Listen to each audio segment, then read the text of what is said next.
দীর্ঘ ৬ বছর পর আবারও ঢাবি ক্যাম্পাসে ডাকসু নির্বাচনের আলোচনায় সরগরম চারিপাশ। আগামী ৯ সেপ্টেম্বর অনুষ্ঠিত হতে যাচ্ছে বহুল প্রতীক্ষিত এই নির্বাচন।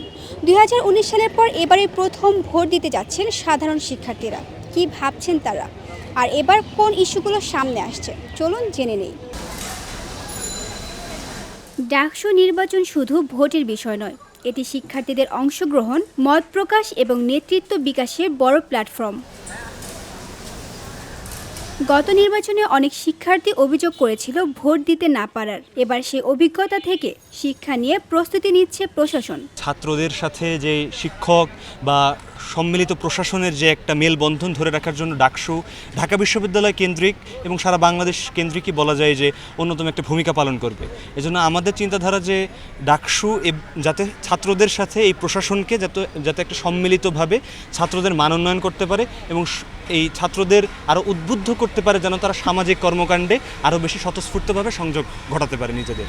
ডাকসুকে কোনো ক্ষমতাসীন দলগুলো একটু ভয় পায়, যার কারণে ডাকসু হলে তার একটা বড় প্রতিদ্বন্দ্বী তৈরি হবে। সেই একটা জায়গা থেকে তারা ডাকসুকে চাপিয়ে রাখতে চায় যে শিক্ষার্থীদের। আপনি দেখেন শুধু ডাকসু না, তো বিগত সময়ে আপনি কোনো নির্বাচনই তো আমরা দেখতে পাইনি, বা আমার এই বয়সে তো আমরা কেউ ভোট দেওয়ার সুযোগও হয়নি।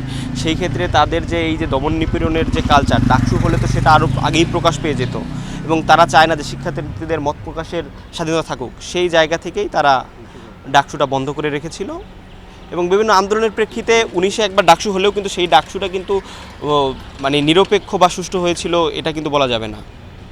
অর্থাৎ তারা যে আমাদের মতামতটাকে, আমাদের দাবিকে, আমাদের ভয়েসকে রুদ্ধ করে রাখতে চাইছিল, তার একটি প্রতিফলন হলো ডাকসু নির্বাচন হতে না দেওয়া। বিশ্ববিদ্যালয়ের আভ্যন্তরীণ যে সমস্যা, এবং এই আভ্যন্তরীণ সমস্যাগুলোকে প্রশাসনের মাধ্যমে আমাদের যে সলভ করতে হবে, এটা খুব স্ট্রংলি করতে হবে। আর সবথেকে বড় সমস্যা হলো যে আমরা জানি যে বাংলাদেশ স্বাধীন হওয়ার পরে ডাকসু নিয়মিত হয় নাই। এই যে ডাকসুটা নিয়মিত করা, এটাও তাদের অন্যতম একটা দায়িত্ব, আমি সেটাই মনে করি। নিরাপত্তা, আবাসন, একাডেমিক সংকট, এসব ইস্যু এবার ডাকসু নির্বাচনে বড় ফ্যাক্টর হতে পারে বলে মনে করছেন শিক্ষার্থীরা। ডাকসু নির্বাচন বরাবরই আমাদের ঢাকা বিশ্ববিদ্যালয়ের যারা শিক্ষার্থী আছি আমরা, তাদের একটা আবেগের ব্যাপার। অ্যান্ড এটা অবশ্যই আমাদের রাজনৈতিক একটা অধিকার, বলবো যে নির্বাচন হওয়াটা একটা অধিকার আমাদের। কিন্তু দেখা যায় যে প্রতিটা সরকারের আমলেই কোনো না কোনোভাবে নির্বাচন হয় না।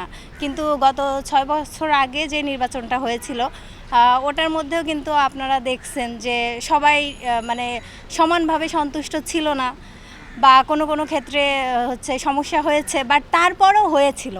অ্যান্ড আমরা মোটামুটি যারা সাধারণ শিক্ষার্থী ছিলাম তারা সবাই অনেক খুশি ছিলাম। তো এখন মাঝখান দিয়ে আমরা চেয়েছিলাম যে প্রতি বছরই যেন ডাকসু নির্বাচনটা হয়, এরকমই আমাদের প্রত্যাশা ছিল এবং আমাদেরকে ওরকমই অঙ্গীকার করা হয়েছিল। কিন্তু এখন দেখা যাচ্ছে যে অনেকগুলো বছর মাঝখান দিয়ে চলে গেছে, কিন্তু কোনো ডাকসু নির্বাচন হয়নি। এখন যেহেতু নতুন করে আবার ডাকসু নির্বাচন হওয়ার কথা বলছে, আমরা সবাই অনেক খুশি যে হোক।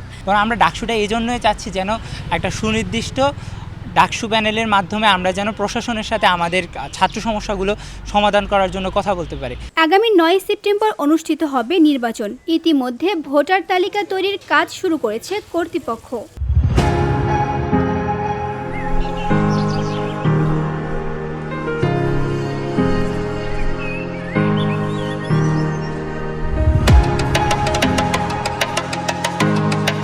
ছাত্রদের অধিকার, সমস্যা ও সম্ভাবনার প্রতিফলন ঘটাতে ডাকসু নির্বাচন একটি গুরুত্বপূর্ণ প্ল্যাটফর্ম। দীর্ঘ প্রতীক্ষার পর আবার সেই সুযোগ তৈরি হয়েছে। এখন দেখার বিষয় কতটা স্বচ্ছ ও অংশগ্রহণমূলক হয় এই নির্বাচন। তানজু হাবিবা, ভিওডি বাংলা, ঢাকা।